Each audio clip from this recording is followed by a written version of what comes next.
I'm Jennifer Chin. Hello.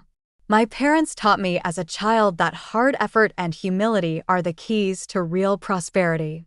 I was fascinated by the stock market, whereas other children aspired to become physicians or attorneys. To my parents' confusion, I was obsessively following market movements and reading financial books by the time I was 12. As she looked at me through piles of financial papers, my mother would say, "Sweetie, perhaps you should spend more time with your friends." I would say, "This is fun for me, Mom," without raising my gaze. Did you know Warren Buffett bought his first stock at 11? She shook her head and laughed. Just promise me you won't forget to live while you're planning your empire. As my pastime developed into a passion and then into skill, it became more difficult to fulfill that commitment. By the age of 16, I was using my allowance and savings to manage a small portfolio. It felt like fate to be awarded a full scholarship at Harvard to study finance. Michael and I met at Harvard. Charming and ambitious, he was pursuing a degree in business administration with the goal of moving up the corporate ladder. We were grabbing for the same economics textbook when we first met during finals week. "Lady first," he remarked, grinning broadly. I chuckled. "Thank you. My name is Jennifer." "Hey, Michael. Perhaps we could study together." Daily coffee dates and eventually a romance developed from what started as a study session. Michael appreciated my ambition, unlike other people I'd met. He would observe me analyze market patterns and declare, "You're going to dominate the business world. Any company would be lucky to have you." He was unaware that I had no intention of working for anyone else. Everything was covered by my scholarship, so I invested my profits. My portfolio had expanded rapidly by graduation, but I kept it a secret. I didn't want to be the girl with the trust fund. I wanted success on my terms. While I decided to work on my own, Michael was able to secure a prominent position with Sterling Industries, a large tech company in Boston. When I turned down multiple high-profile offers, Michael wasn't convinced. He questioned, "Are you sure? These are dream opportunities." "I have my own plans," I smiled in response. "Trust me." We were married in a low-key ceremony a year later. Patricia, Michael's mother, wasn't quite happy with my choice of profession. She would snort, "Investment consulting? Is that even a real job?" I grinned, remembering my parents' counsel to maintain your modesty. By then, I was one of Sterling's biggest individual stockholders with a strategically diversified portfolio worth over $50 million. But nobody knew, not even Michael. Michael thrived at Sterling, rising through the ranks to work under James Wilson, the arrogant VP of operations. Wilson was infamous for his outdated views, especially about women. "The problem with modern marriages," he'd say at company events, "is women forgetting their place." Michael would laugh awkwardly, avoiding confrontation. It irritated me, but I let it slide until the annual executive party. Sterling was unveiling restructuring plans, and as a key shareholder, I had a vested interest in attending. "Are you sure you want to come?" Michael asked. "These events can be dull for non-employees." "I think it's time I took a closer look at your work," I replied, carefully applying my makeup. I chose a classic black dress, pearl earrings, and my grandmother's vintage watch, a talisman in every major decision I'd made. The hotel ballroom buzzed with chatter as we arrived. Crystal chandeliers glittered overhead, and the scent of champagne lingered in the air. Michael led me to James Wilson, who was holding court near the bar. "Jennifer." "Michael," James called, raising his glass. We were just discussing Sterling's exciting new direction. "Cutting R&D for short-term profits?" I asked, feigning innocence. "Doesn't innovation drive sustainable growth?" James's smile faltered. "Ah, the little wife has opinions on business, does she?" Laughter rippled through the group. Michael shifted uncomfortably. "She likes to read the financial news," he said quickly. "Honey, maybe we should grab some drinks." But James wasn't done. "Sterling's biggest problem," he announced loudly, "is too many voices from people who don't understand real business. Like housewives who think reading the Wall Street Journal makes them experts." The crowd chuckled, but I noticed the CEO, Thomas Richards, watching with interest. My husband, once so proud of my intelligence, stared at his shoes. Before I could speak, a familiar voice interrupted. Actually, James, you might want to rethink that.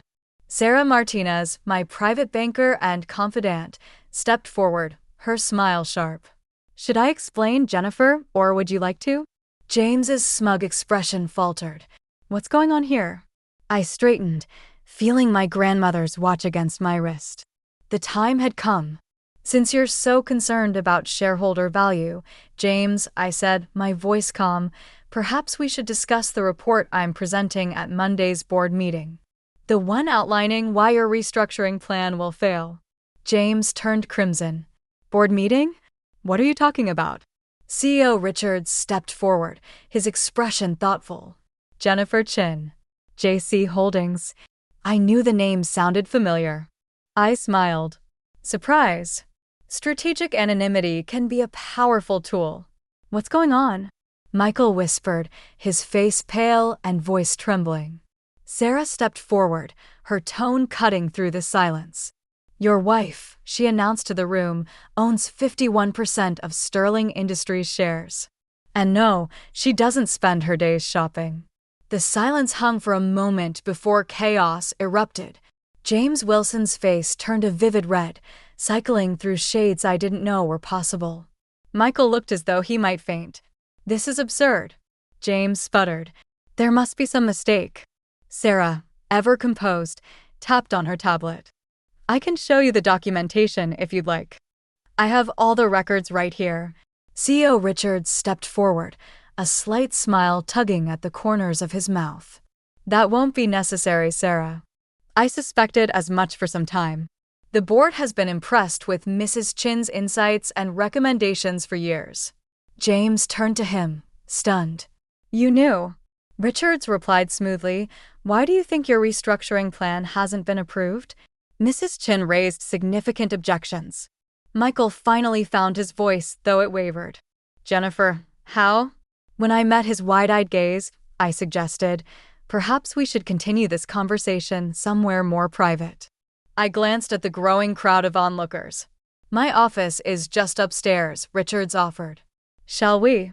The elevator ride was oppressively silent. Michael alternated between glancing at me and staring at the floor, while James seethed. Sarah, steady as ever, stood by my side, a quiet but unwavering presence.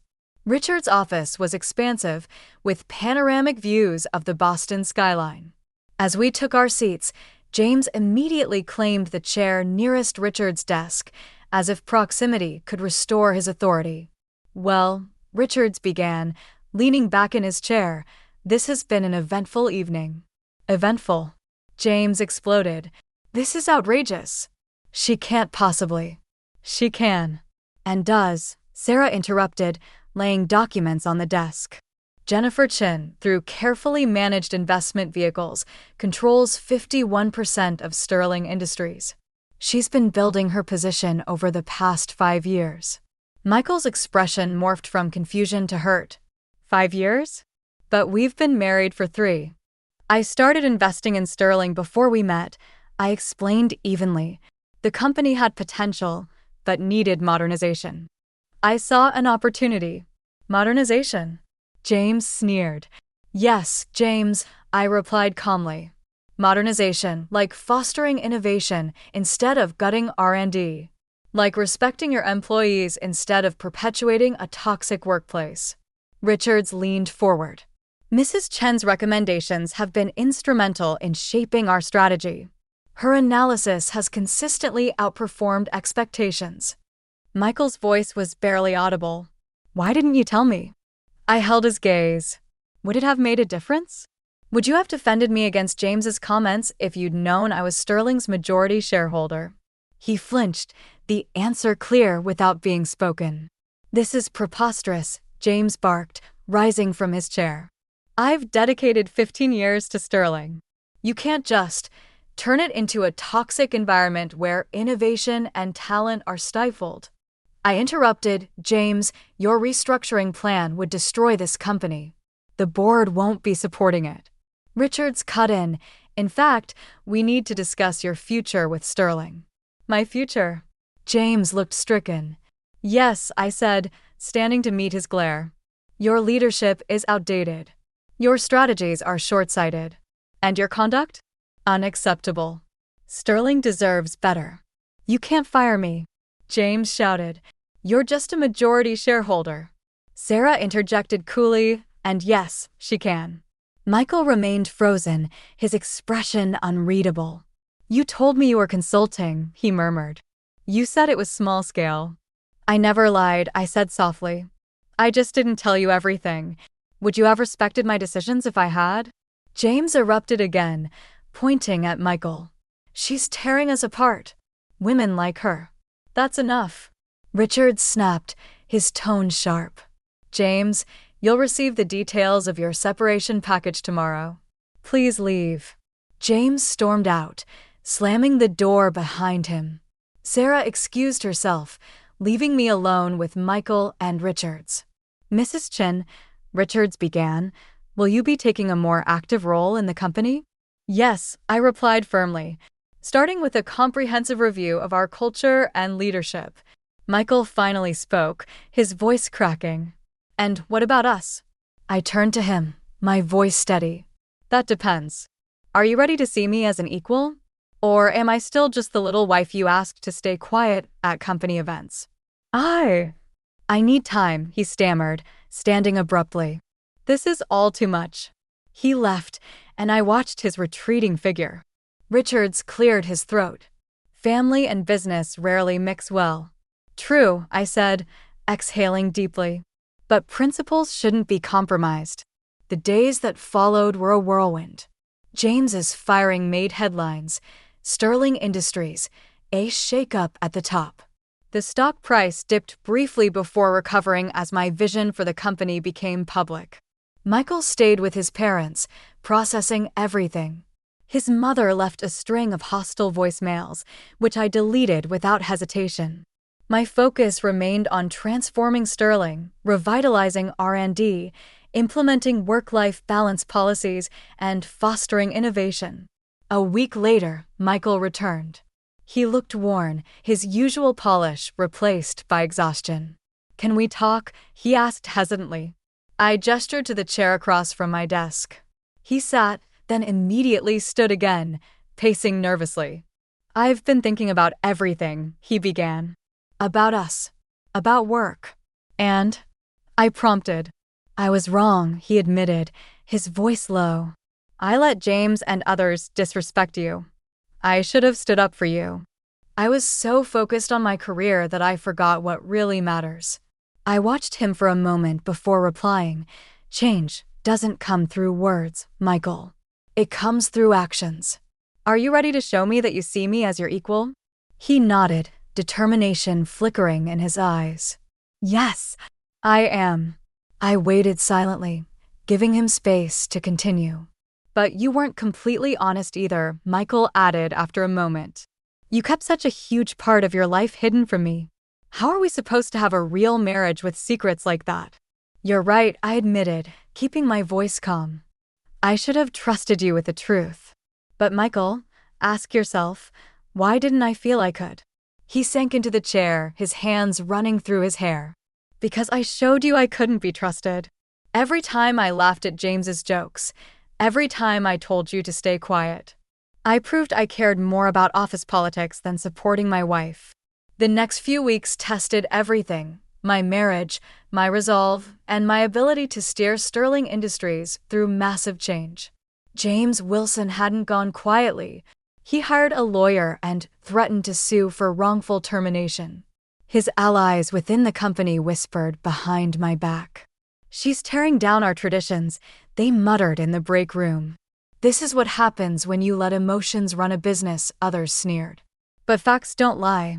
Within a month, employee satisfaction soared by 40% and R&D, finally free from James' stifling grip, filed 12 patent applications. The stock price climbed steadily, proving that my changes were more than just radical, they were necessary.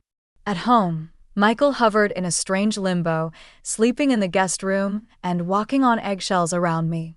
His mother, Patricia, however, had no such hesitation. She stormed into our house one afternoon, her designer heels clicking like gunfire. "We need to talk," she announced, barely pausing before stepping into the living room. "By all means," I said drily, closing the door behind her. "This power trip of yours has gone far enough," she declared, folding her arms. "You've made your point. Now step back and let the men handle business." I raised an eyebrow. "The men? You've humiliated Michael enough already," she snapped. "His colleagues don't know how to trigger him anymore. Do you have any idea what this is doing to his career?" "Humiliating," I repeated, like being laughed at during business functions, like being dismissed as just a housewife?